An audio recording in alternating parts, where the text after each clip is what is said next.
Welcome home. We are WNST, AM 1570, Towson, Baltimore, and Baltimore Positive. I got my Pac-Man scratch-offs here. I'm supposed to do the Waka Waka Waka thing. We're going to be giving these away on Wednesday at Hampstead, Greenmount Bowl. We're going to be at Greenmount Station watching the Orioles take on the Angels in the afternoon on Wednesday. And then on Friday, going to be rekindling our downtown memories of the old Hooters shows from 30 years ago. We're going to be distributing all that in the 25th anniversary documentary that comes out on Thursday night.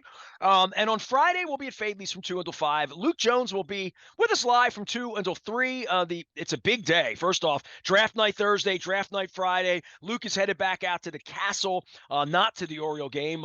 My Oriole credentials are under review, so we'll see if I get there on Friday night. But we do have 2 seats we have to be in on Friday, and we're going to be at Fadley's giving away the Pac-Man scratch-offs, all of it courtesy of the Maryland Lottery, in conjunction with our friends at Liberty Pure Solutions, keeping our water clean, as well as Jiffy Lube Multi-Care. This guy is a defending champion around here, a repeat offender.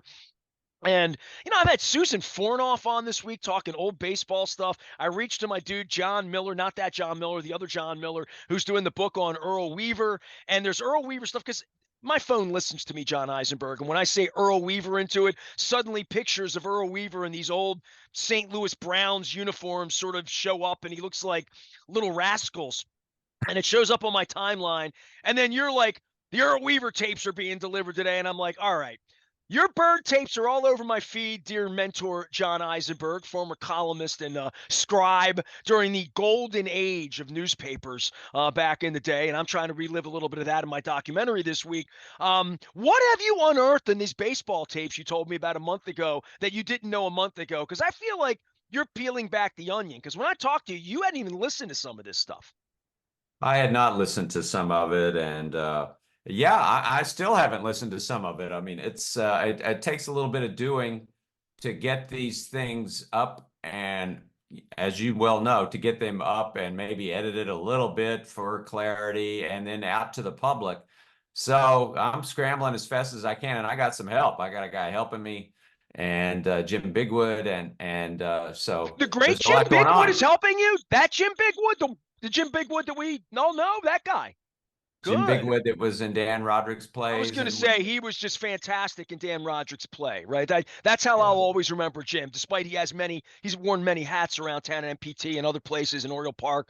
He'll always be the actor in Dan's play to me. yeah, yeah. Well, he's a tremendous audio guy, and he's really helping me.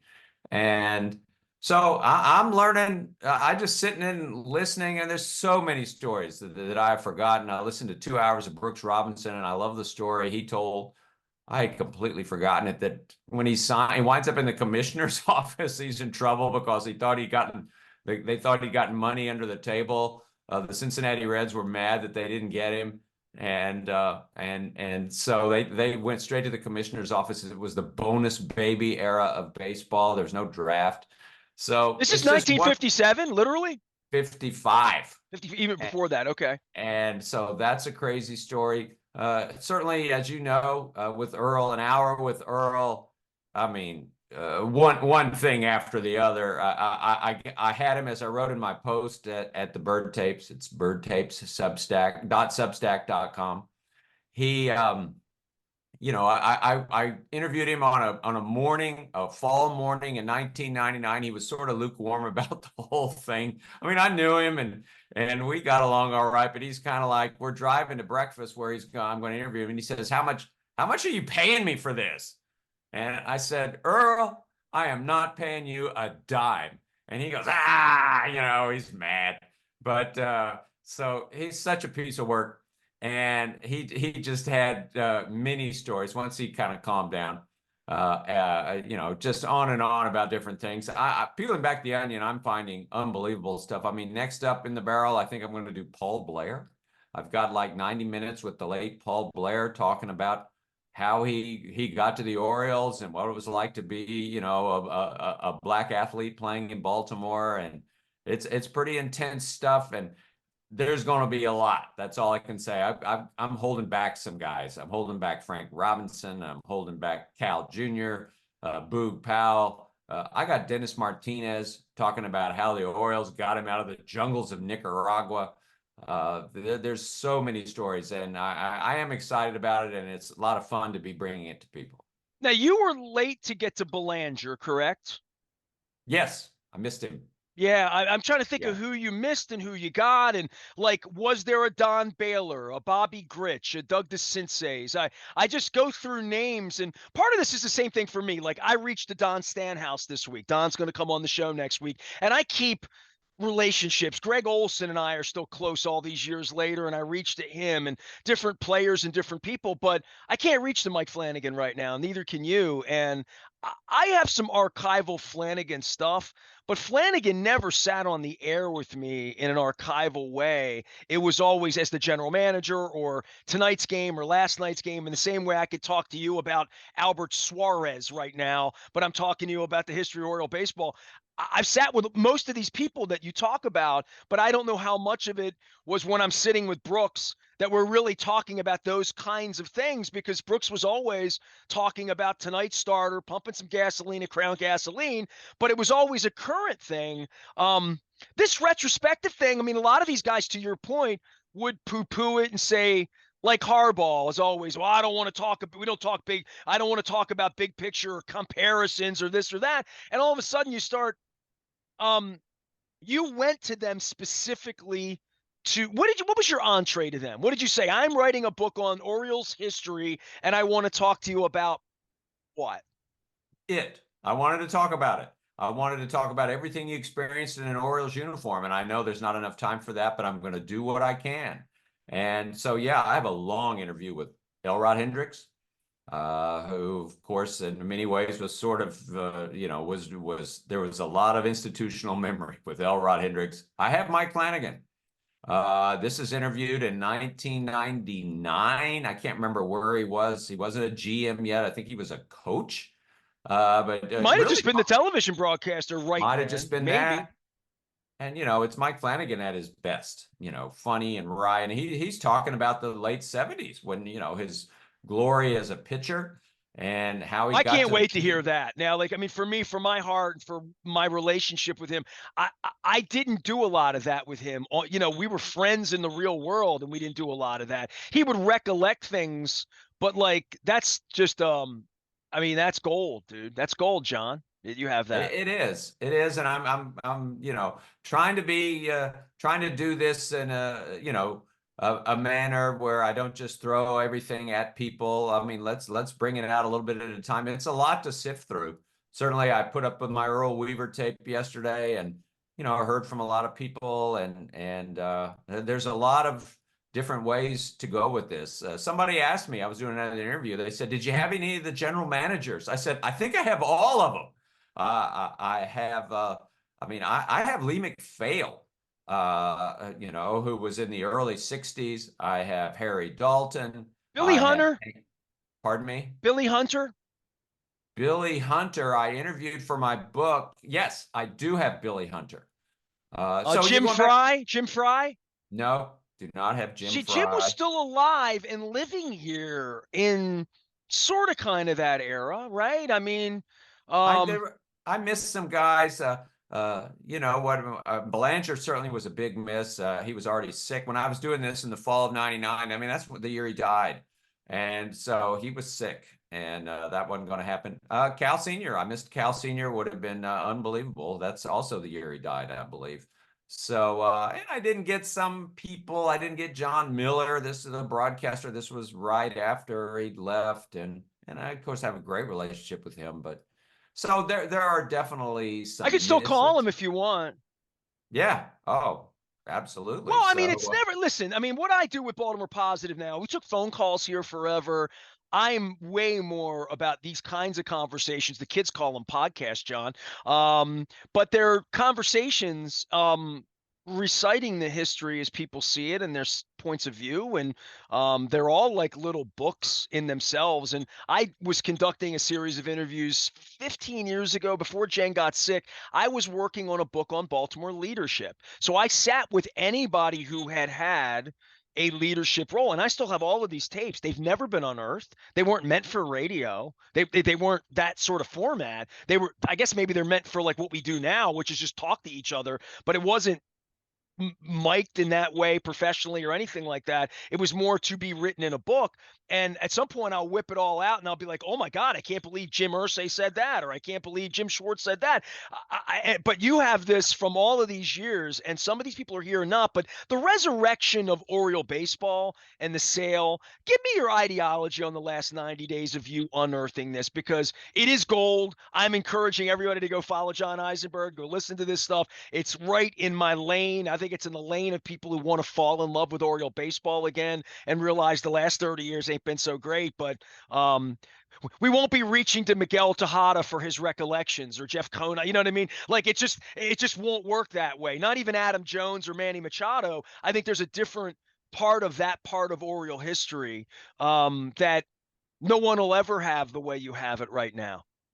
Yeah, could be. Well, I appreciate you giving it the shout out. And yeah, no, it is one thing that it does make you realize doing all this now. And I'm not going to lie, part of the reason I'm not sure I'm doing this. I'm not sure I would be doing this if they were going to be 50 games under, 50 games out in the American League East. Right. It's just a better vibe about the team now. And honestly, when I started thinking about doing it, the vibe has exceeded expectations because the team got sold, which is just what a bonus.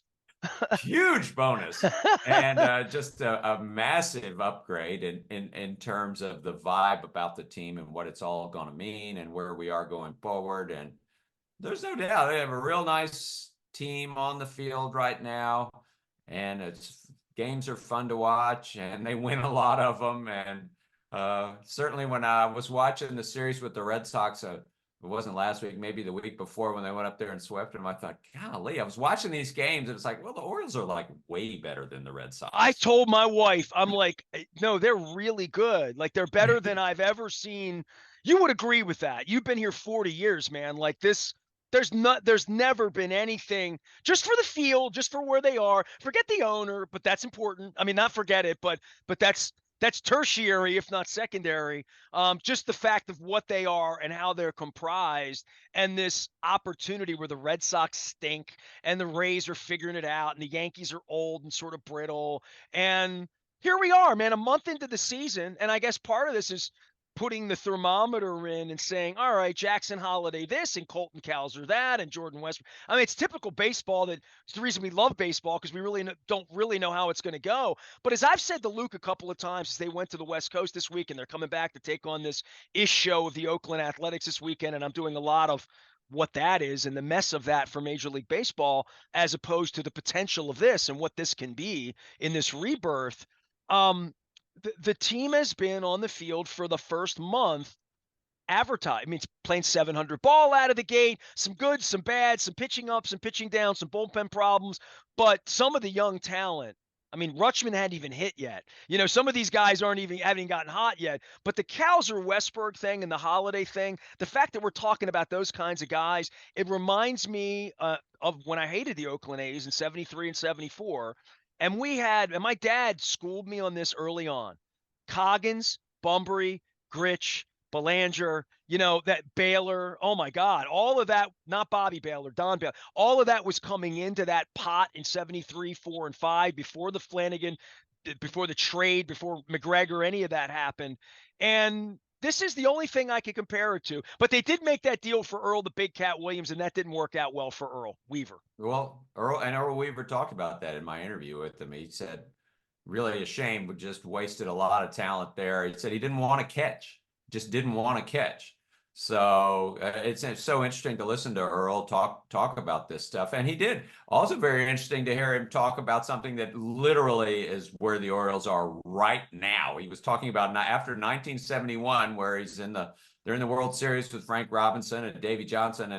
And it's like, what we've got, Don Baylor and Gritch sitting in AAA with nothing left to prove. And what are we going to do with them? And Earl said, you know what we did with him? You find a place for him to play. They trade Frank, and and Davey goes, and the next generation comes. And I think that's probably a lesson to learn that resonates today. Colton Cowser, give him a little bit of a shot. Look what happens. I mean, his second time in the major leagues, he's really good, and he ain't coming out. And so these young guys, what do? You find a place for them to play. Is it easy? No, but you can't really deny the young talent, and so it's going to come. So there's a lot of hand wringing, and what are we going to do? And where's Kerstedt going to play? And I wouldn't want to be Austin Hayes right now because you're wavering even just a little bit, and he's been a good player and a good citizen. But these young guys, the young talent is going to win out. Well, and financially, it's going to win out. And, Right. and look, you and I talked business a couple of weeks ago just about where the money's coming from. As I declined to spend $14 for a beer in Syracuse the other night at a Springsteen concert, it's the $14 beers, it's buying tickets, it's the subscriptions, it's the media, it's all of that will keep these players here. But for the here and now, and for new ownership that can afford whatever he wants to afford, quite frankly, at this point, we're in a summer where the pitching part of this is going to really become the story for how Means develops at Norfolk, whether he gets here, whether Bradish comes back healthy, whether these guys get in the rotation or not, and whether, to your point, the deep depth of the Kobe Mayos and the guys they have on the farm, whether some of Austin Hayes, whether some of these pieces talked about dealing Mountcastle 2 years ago. Now he feels like he's a part of this. O'Hearn, can't get rid of those guys. But at some point, these at-bats that the Kerstedts and the Kausers are picking up, like the fire under the Mullins and the Santanders. But the trade part of this and the amount of artillery and financial wherewithal to take on a great player and a real salary for 8 weeks if you're going to rent a player, the Orioles are in play the way the Yankees were or the way any franchise would ever be. They are as in play as they've ever been because they have this, and that's something they never had at a trading deadline where they've got a 5-game lead and a chance to get a number 2 starter and really go into October with the kind of pitching that they're going to need, because this is in October. I mean, it's crazy, but dude, it's April 20th and we're talking about them definitely being in the playoffs. Like, we're worried about the starting rotation in October, but I'm already obsessed with that part of it.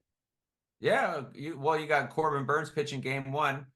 Who's going to pitch game 2 is the question right now. Grayson Rodriguez, really, his numbers are pretty good. I mean, he's getting to be most nights. You're in the ball game. He's leaving in the 7th inning. They're giving up 2 runs, and he's settling in. And so, yeah, they need just a tiny bit more. And very honestly, someone made this statement, and it kind of took me aback, but it's true. Orioles, maybe not Ohtani, but the Orioles could trade for anyone they want. Anyone in baseball. Who do you want? They can go get him because that's how good their young talent is. Interesting thought. So that has never crossed your lips in the history of your columnist, status for 25 years at the Sun. Like, that's just not something we could have ever said. Even when they were like 96, 97, 98, when they were good enough, or 12, 13, 14, 15, when they dealt Eduardo Rodriguez, right? And we lost a few years of him pitching for the relief pitcher Miller, but they just haven't had this kind of talent. And certainly not below the swim line of maybe one pitcher and maybe one outfielder or whatever. And we even see what DL Hall and the Keegan Aikens and the Dylan Bundys, even all of these young players, it's very hard. I mean, we feel like we gave Machado away for nothing, but every time Kramer takes the ball, I'm like, well, you got a pitcher out of it. He's not a number 1, but he's a pitcher. Yeah, and it does show you the Machado deal. A lot of those deals, I never love those deals. You almost always regret them, those July trades. Like you mentioned, Andrew Miller that they traded for in 2014. It made sense, and it got him. It should have gotten him to the World Series in 2014. It made sense, and I understood it. He was a good pitcher, and boy, it was a really good team. Should have been to the World Series, and that would have made it probably, I can see, worth it. But look what they gave up: a pitcher who has had a long career, and a lot of times I'm not sure you're coming out ahead in those deals in the long run. So I just sort of hate them. I'd make that deal all over again, July 29th. If it's Andrew Miller this year, if we get a Batista in a deal, like a guy, man, that's going to be the differentiator, and the differentiator is they have the money, they have the talent. Oh, they have a genius running the team too. So like that on top of that, I'm a believer that they're going to pile dive here, John. I mean, or they're really going to have a chance to do that. And it's the first time in 32 years on the radio that I can be bullish about that. And I don't even know if the new owner is going to be creepy. Let me back in. I'm under review, whatever the hell that. I should ask you, a real journalist, what does that mean that I'm under review? But whatever they are, they're going to, the next 3 Octobers, they have a real window here. Even if they don't sign any of these players or invest, and they will, they have a real chance here to grow the brand. It was 35,000 people there last Sunday, John. I know. The attendance is way up, and it's great. It's really fun. It's a fun day at the ballpark, and things are rolling. You know, they're really good. I will tell you, I went away for the weekend last weekend. I went to Pittsburgh, I'm and sorry. I'm glad you came home. had a great time in Pittsburgh. Honestly, it was a lot of fun. But the went with some friends of ours and did take in a ball game. They were playing the Red Sox and the Pirates. They have a beautiful ballpark set against the river there, and a view of the downtown skyline. And the Orioles went in there a couple weeks earlier, and they had a tough time. I think they lost the series, but you look at it, things even out over time. They have a nice young team in Pittsburgh. Not as good though. Not as good as the Orioles, and they had a decent crowd there. Not as big.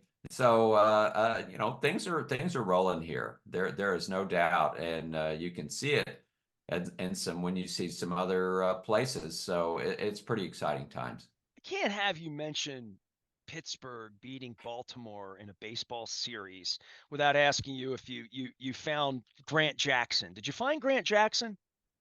No, I did not Oh, find Grant he was Jackson. a pitching coach for 5 minutes in the '90s with the Yeah, team, and I met him, left-hander, and he was on the. He also pitched for the Yankees, so he was part of the deal. So like there's a guy there that Buford. Buford, I interviewed. I'm going to have. You're testing me here. I got a shoebox full of tapes, and I got to dig through some of them. I have Jackie Brandt. I can tell you that the All center right, all fielder. right, all right. Uh, That's good. Did you do Triandos and those guys too of that era? Gentile, Gentile, I have on tape. Gentleman I Jim, my actually dad's favorite players right there. Gentile and Triandos. Those are my dad's guys. Triandos I did on the phone, and I don't think I have it on tape. I did interview him for the book. Gentile, I went to his house in Oklahoma, drove to his house. I was down in Dallas seeing my family, and drove up and interviewed Jim Gentile, and he told me the great story about when he hit a grand slam in the first inning and a grand slam in the second inning in Minnesota, and added to the story, he tells me I've been out all night. It was a day game. Out all night before he hits the 2 grand slams. He said, "Yeah, I didn't think I was going to play, and I didn't honestly think I was sober, but you know, he hits 2 grand slams by the second inning." So The best a part of great that interview. story is I've stood at the plate where he hit those grand slams right there in the middle of the Mall of America. I'll have Right? right there under the Harmon Killebrew statues. It's perfect. John Yeah. Eisenberg is here. They should have a statue for him and his tapes. He's got the bird tapes. You can go find him out on Substack, correct? Is the best way to do this, John? Yes, birdtapes.substack.com. That's where it's pinned. That is Look, where that's the home. I'm wearing my Curio a wellness and foreign daughter shirt here after 420 with the bird on it. So the bird tapes. How many hours of this? I mean, you don't even know. I mean, you literally have tapes in a box. I told you should be transcribing this stuff on Otter because that's really helped me doing the documentary the last couple weeks and finding pieces of stuff I want. I unearthed some. You talk about archival stuff. There's a message from Brooks Robinson in my 25th anniversary documentary that I almost didn't find and even insert. And for your pleasure, I found using Otter lost tapes of John Stedman and I Oh, chatting, and John Stedman said something very, very poignant about me and my career in 1995, before the football team came here. This was at the barn. He came out to the barn and did the show with me before we even had the team. Because I didn't, we didn't have there were old Colts then. There were two kinds of guests then: old Orioles and old Colts. That's Right. what there was. And just going through archival stuff and finding these gems, like just you hearing Earl's voice and you being there, puts you on that golf course and hearing the birds again or wherever it was. There's a time and place for all this, and I think that's the beauty of what you've unearthed, is that we can all sort of go back in time with Boog or with Brooks or with Earl. People that's maybe still here like Jim Palmer and Boog, people that aren't here anymore. But this is truly gold, and I'm really looking forward to continuing our conversation as you continue to unearth this stuff, so I can come to you and say, "What'd you find this week, John?" Well, I'm to some degree finding along with everybody else. That's what makes it fun. There's more than I can do at one time. I mean, I have a shoebox full of tapes. I am cataloging and going through who I've got, and now trying to decide what order, what's the batting order here. That's a big decision, and I want to hit different eras and different things. Certainly, Paul. I mean, I've sort of been focusing on the earlier years, obviously with Brooks, and then Ernie Harwell, and now Earl after his 50 homer thing. So I have a lot of stuff from different eras, and I'll move it around some. Well, John Eisenberg has the Bird tapes. I hope everybody goes and checks it out. Look, I would talk Ravens and draft. The Ravens are going to be fine, right? That's what you're going to say about them. Just leave them alone. They'll pick some linemen this weekend. They'll pick a wide receiver, and they'll say they're all going to be great, and we'll all gather in a couple weeks, and they'll still have a quarterback, a linebacker, a special safety, an all-pro center, a tight end coming back. I'm just going through the list of their assets because we will be discussing their weaknesses this week, right? Yeah, no, they'll add something. It's really important that they hit on some of these picks. I mean, they've lost some guys, but they'll find they have some guys from last year. Yes, to answer you, to agree with what you said, the Ravens will be fine. They know what they're doing. You worried about Jackson Holiday? You got anything you want to say on that? Let him hit. Let him wait till it happens, and just keep playing. He's got great talent. He didn't suddenly lose his talent. I'm not that worried about his psyche. This is a kid that fully expects to be here and hit 300, and kind of knows that he will. So just keep rolling with it. There you go. And there's that piece with Brooks back in the early part of the tapes where he couldn't hit his weight in 1957, and look how that turned. Like all of these guys have that story. Ripken, all of these great players have that story. All of them. Cal was what, 4 for 32 or what was it? And Brooks, he's told the story, it was many times. He gets 2 hits in his first game. He calls his mom that night, "Hey, this is easy." And then he goes like 0 for 25. So and Palmer too. Palmer's career was in jeopardy early in his career. Definitely. He was available in what was the Rule 5 draft back then, basically, then nobody took him. So Major League Baseball is hard. It is very hard, and so it is a major leap from AAA. That's the lesson. Every single night I hear Ben McDonald, and I know you were there the day he was drafted. You probably interviewed his father, Larry, who just lost recently. I found Ben as a star when I came in the locker room in 1992, and I worked with you at the paper in the 80s. They'll all see this in the documentary this week. But, we found Ben McDonald to be the savior for the franchise at that time, and it didn't work out that way. I find it just fascinating 35 years later. He's on the broadcast, and he's so good at it. He's the best since, Lowenstein.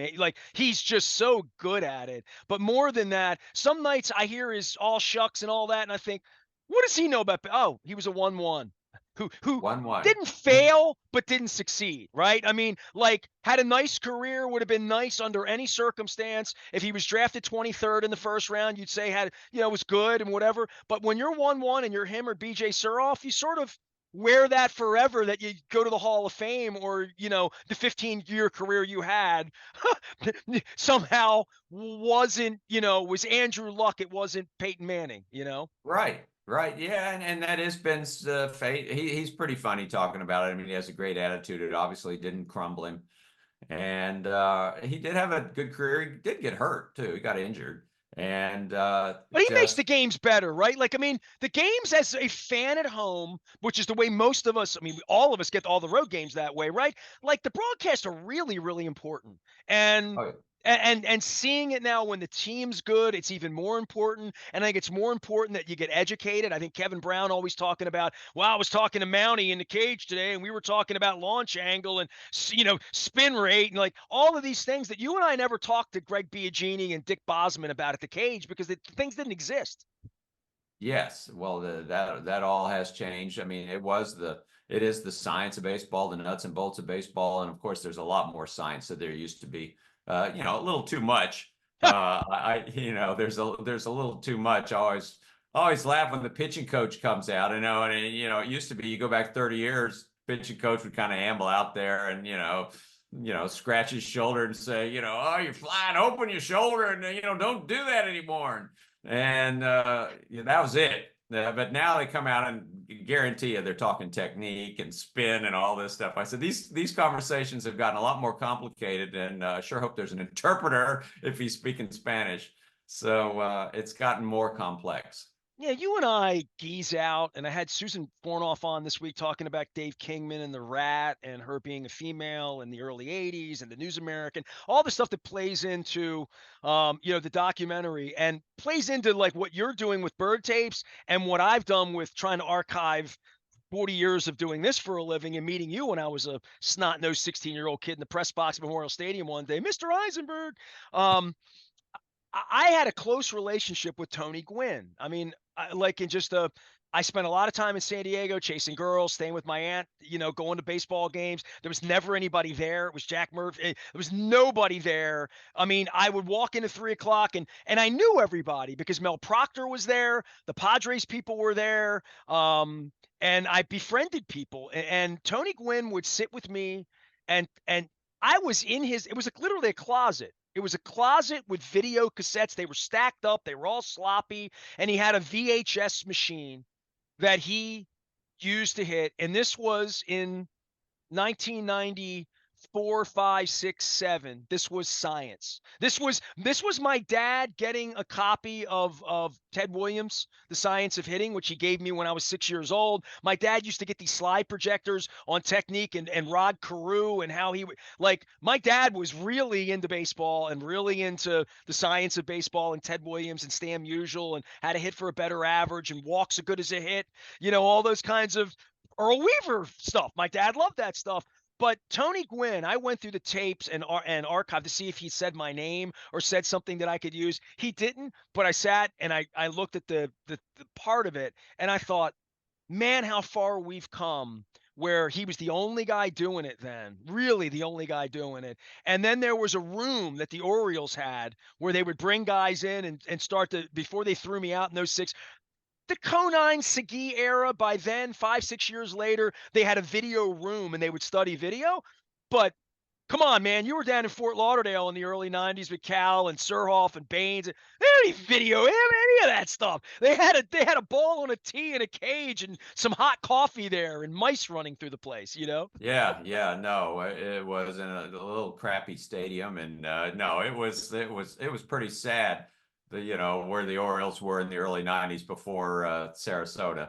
So yeah, they did not have there just wasn't the science to it that there's so much more information now, and it's pretty amazing, honestly. And it's sort of lost in all this. I think the Orioles, as much as they deserve credit for hitting on all these draft picks who are now here or knocking on the door, they're also really good at finding guys mid-level, and Suarez is the latest. Guys who are on the quote unquote scrap heap, or that their team would be willing to get rid of them, that might have something within their talent that the Orioles think they can maximize, whether it be a spin rate or a certain pitch. They've done it all over the bullpen. I mean, Cionel Perez and Webb, who was in, and there's tons of guys. Well, A lot Coulomb, of them. Batista, Cano, we just go through this. And we can talk about Fuji and the guys that have failed, but that's the other thing. They're fearless. I mean, you Oh, know what it's I not mean? going to be. It's not going to be 100%. And yeah, I know why they brought Fuji in. I mean, Fuji's something, but they just couldn't quite harness it. But But yeah, so they find these guys, and Suarez, my goodness, I mean that's pretty good to find a guy that's pitching in the Korean League and to talk him into don't go back there, come here and we'll work on. We think we can unlock your heater and you can throw 4 miles an hour faster and be a major league pitcher. And he's like, well, okay. And You do and know so I'm 34, maybe. He's yeah, Venezuelan. He might be 38. I who don't know, knows? you know? But I know I can't remember Hyde used the phrase at one point last year. Well, we're going to go put him in the lab. You know, they call it the Well, lab. that's what I'm saying about these cats. If they let me back in and give me a press pass, I am too inquisitive and way, way, way too old. And having done this forever and ever and ever, having had a press pass for 22 years, all over the sport and like all of that, to see the changes. Because I've talked to modern coaches, and I talked to one coach specifically who I befriended maybe a decade ago, who was old world manager, current world coach, bench coach kind of guy in the big leagues. And he just told me how much it's the sport has changed. I sat at Amici's for 3.5 hours 10 years ago, and he's like, you won't believe what analytics has done. And now the analytics and all of that has made its way to the broadcast. This is, I guess, what I'm saying, where I'm getting a little more educated that if I go in there, I am, to your point, a silver hair where I really don't understand that part of the science of the sport. And having explained the way Tony Gwynn could explain moving his wrists, or the way a pitching coach could explain, well, we hold the ball in the seams like this, where it's not like that anymore. There is completely rotational science in regard to all of this that Luke loves that part of it. My dad would have loved it.